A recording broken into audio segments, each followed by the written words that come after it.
Welcome back to In the Kitchen with Grace. Tonight for supper, we're doing another crock pot meal. We're going comfort food style. We're doing chicken and dumplings. Yes, love it so much. And I love it that this recipe is so easy to just put together and then prepare for dinner tonight. So I am starting off with 2 chicken breasts in my slow cooker. And I have put in 2 cups of water. Now you can either use 2 cups of chicken broth, or I'm going to use broth-based seasoning. So I put 2 cups of water in there. And I am going to go ahead and prepare my broth here. And we're going to kind of just mix that in just a little bit. I will put all the ingredients in step-by-step directions in the description below. So I'm going to put my slow cooker on low. I'm going to cook it, let it cook for about 2.5 to 3 hours. And then we will throw in all of our other ingredients.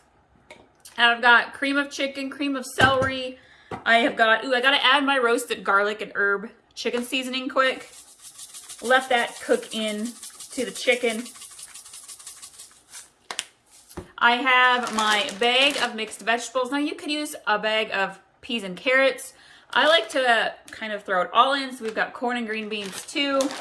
Got my canned buttermilk biscuits. And we'll throw all that in after the chicken is done cooking. So stick around. All right, so our chicken is cooked. And I am going to take a plate. We're going to pull the chicken out. Always double check, make sure chicken's fully cooked. And it should just kind of almost fall apart for you. I am going to add in a can of cream of chicken right into my crock pot, into the chicken broth water. And I'm going to add the second can cream of celery. I happen to be using a second can of cream of chicken today because I didn't have cream of celery. I like to use what's on hand. It's not going to make any difference. Grab a whisk. We're going to mix this in good.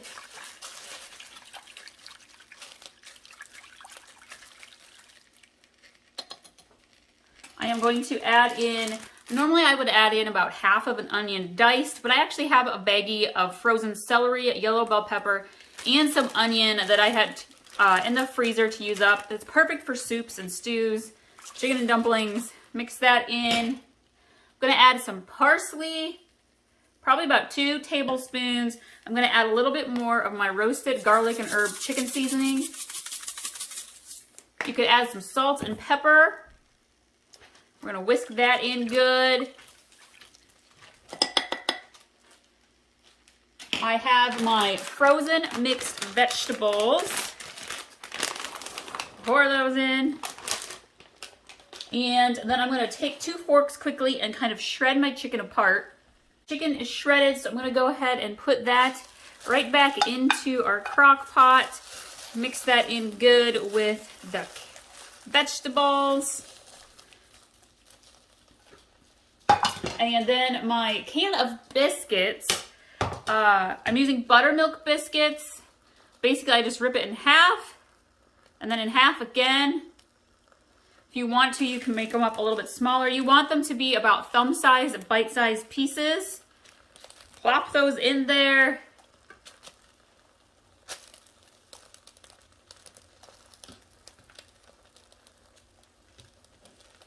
If you feel like you need to add a little bit more liquid to your crock pot, now is the time to do so.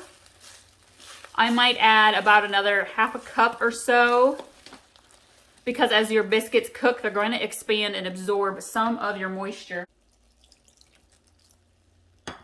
Pepper, salt. Give this a good mix. All right, we're going to put the lid back on. You're going to let this continue to cook on low for about an hour, hour and a half. You'll know because your biscuit pieces will look done. And and your soup creaminess will thicken up so it won't be so watery. I'll show you all what this looks like when it is all finished. We're ready to serve it for dinner.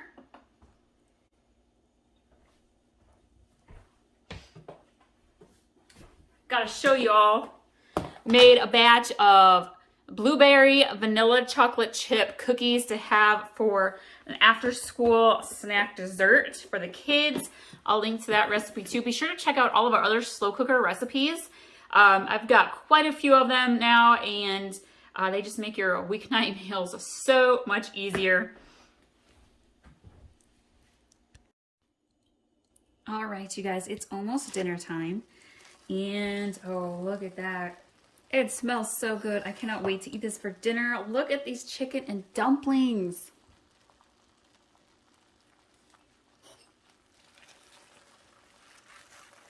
I'm gonna break up the dumplings a little bit.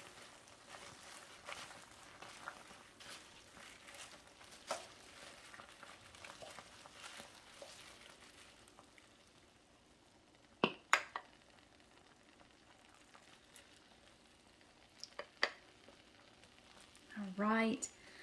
Thank you guys so much for joining us today. Be sure to pin and save this recipe. The link to pin it and save it is in the description below.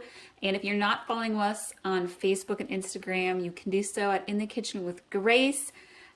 We'll see you all next time. Thank you for sharing this recipe with your family and friends. Know your family is going to love it.